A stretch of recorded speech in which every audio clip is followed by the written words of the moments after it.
नमस्कार विद्यार्थी मित्रांनो, आजपासून आपण गुरुकृपा मॅथ्स अकॅडमी या एज्युकेशनल व्हिडिओ चॅनलद्वारे परत एकदा आपण 1 महिन्याच्या गॅपमध्ये म्हणजे अंतरानंतर आपण हे व्हिडिओ सुरू करतो आहे.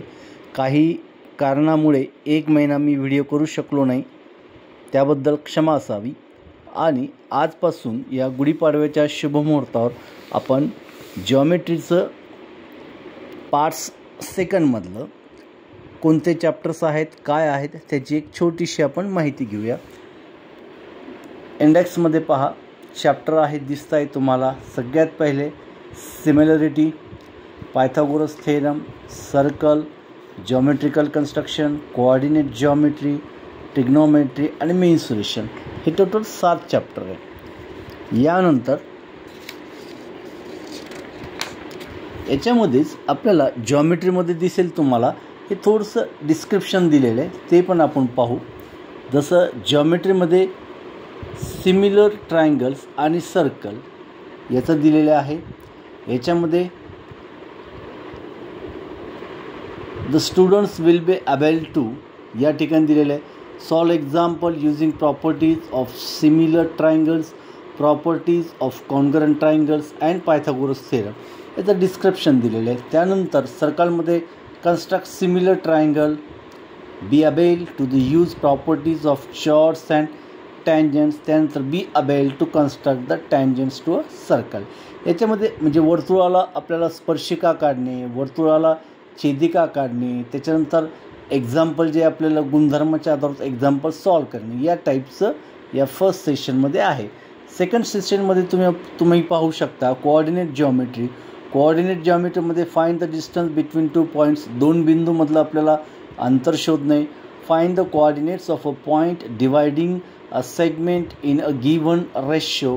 Find slope of a line. म्हणजे जॉमेट्रिकल कन्स्ट्रक्शनमध्ये जेवढं भौमितिक रचना आहे त्याच्याबद्दलचा अभ्यास आपल्याला या कोऑर्डिनेट जॉमेट्रीमध्ये करायचा आहे.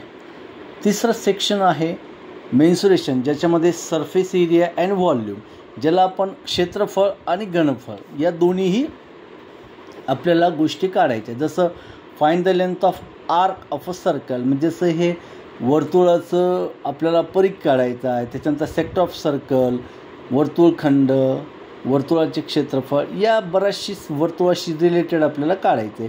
त्यानंतर compute surface areas and volumes of some 3 dimensional objects, म्हणजे जसं आयताकृती ठोकळा, त्याच्यानंतर चौरसाकृती ठोकळा, याचे घनफळ काढणे, त्याच्यानंतर क्षेत्रफळ काढणे, या गोष्टींचा यामध्ये समावेश आहे. त्यानंतर आहे पण ट्रिग्नोमेट्री. ट्रिग्नोमेट्रीला मराठीतून म्हणतात त्रिकोणमिती. जसं त्रिकोणमितीमध्ये solve the examples using trigonometric identities, म्हणजे त्रिकोणमितीचे सूत्र किंवा राशी किंवा गुणधर्म या सगळ्यांचा उपयोग करून आपल्याला त्रिकोणमिती म्हणजे ट्रिग्नोमेट्रीमधले प्रॉब्लेम सॉल्व करायचे. जसं solve the problems like measuring height of a tree with a river bed etc using trigonometry. बरोबर. यामध्ये सगळ्यात महत्त्वाचं, जसं आपण अल्जेब्रामध्ये जसं शिकतोय तसं जॉमेट्रीमध्ये शिकणं थोडंसं किंचितसं तुम्हाला अवघड वाटेल, परंतु एकदा जर का थोडी प्रॅक्टिस केली तर जॉमेट्रीसुद्धा आपल्याला सोपं जाईल. यामध्ये 100% जर आपण चांगली प्रॅक्टिस केली, आउट ऑफ आउट मार्क्स आपण यामध्ये घेऊ शकतो. जसं आज आपण एक पहिला चॅप्टर सुरू करतो आहे, ज्याचं नाव आहे सिमिलॅरिटी. आता सिमिलॅरिटीमध्ये पहा, एक छोटंसं एक एक्झाम्पल घेऊया आपण. यामध्ये जसं लेट्स स्टडी, जसं ratio of areas of 2 triangles, म्हणजे 2 त्रिकोणाच्या क्षेत्रफळांचे गुणोत्तर.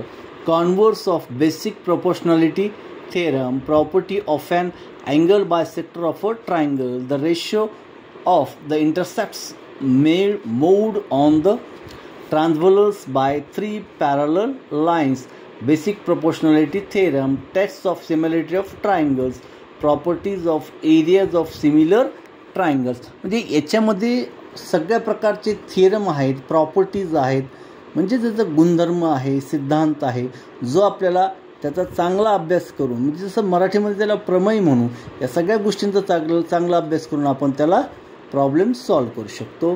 त्यानंतर लेट्स रिकॉलमध्ये पहा, We have studied ratio and proportion. The statement the numbers of A and B are in ratio m divided by n is also written as the numbers of A, B are in the properties of m proportion to the n. म्हणजे जसं गुणोत्तर व प्रमाणचं जसं आहे त्याप्रमाणे जसं m भागिले n असेल A आणि B या सेक्शनमध्ये, तर आपण A आणि B हे देखील m आणि n जसे m जसे n या प्रमाणात आहे असं आपण म्हणू शकतो. त्यानंतर याच्यामध्ये पाहिलं ratio of areas of two triangles. एक एक्झाम्पल दिलेलं पहा. या ठिकाणी एक ट्रायंगल दिलेला आहे ए बी आणि सी.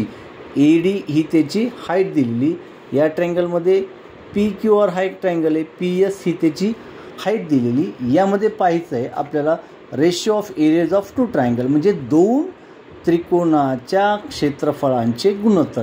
जसे area of triangle A B C. आता त्रिकोणाचे क्षेत्रफळ आपल्याला माहिती आहे. Area of triangle half multiply by base multiply by height म्हणजे 1/2 गुणिले पाया गुणिले उंची हे त्रिकोणाचं क्षेत्रफळ झालं. जसं इथं पहा in the triangle A B C A D is the height and B C is the base. पहा या ट्रायंगल ए बी सीमध्ये ए डी हाईट दिलेली आहे, बी सी बेस दिलेला आहे. In triangle P Q R या पी क्यू आरमध्ये Q R base दिलेला आहे आणि पी एस ही हाईट दिलेली. फॉर्म्युला काय आपल्याकडं area of triangle A B C मी आत्ताच तुम्हाला सांगितले. Area of triangle half multiply by base multiply by height as it is half multiply by base multiply by height. मग area of triangle A B C half, B C काय base, A D height. Area of triangle P Q आरमध्ये Q R base, P S काय height. मग हे दोन्हीही same असल्यामुळे half half get cancel. B C multiply by A D divided by Q R multiply by P S. मग properties तुमची काय तयार होती आहे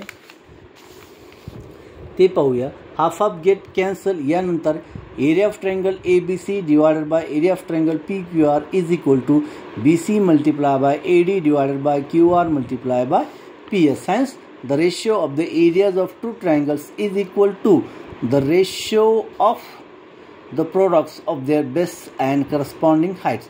म्हणजे त्रिकोणाचे क्षेत्रफळ हे जर सेम असेल गुणोत्तर तर त्यांचे जे हाईट आणि बेस आहे पाया आणि उंची यांचे गुणोत्तर देखील कसे असते सारखे असतात. ही पहिली प्रॉपर्टी या ठिकाणी तयार होते. सेम जसजसे पुढच्या प्रॉपर्टी येऊ आपण तसं शिकू. यावेळेस पहिला व्हिडिओ हा असल्यामुळं याच ठिकाणी आपण थांबतोय. नमस्कार.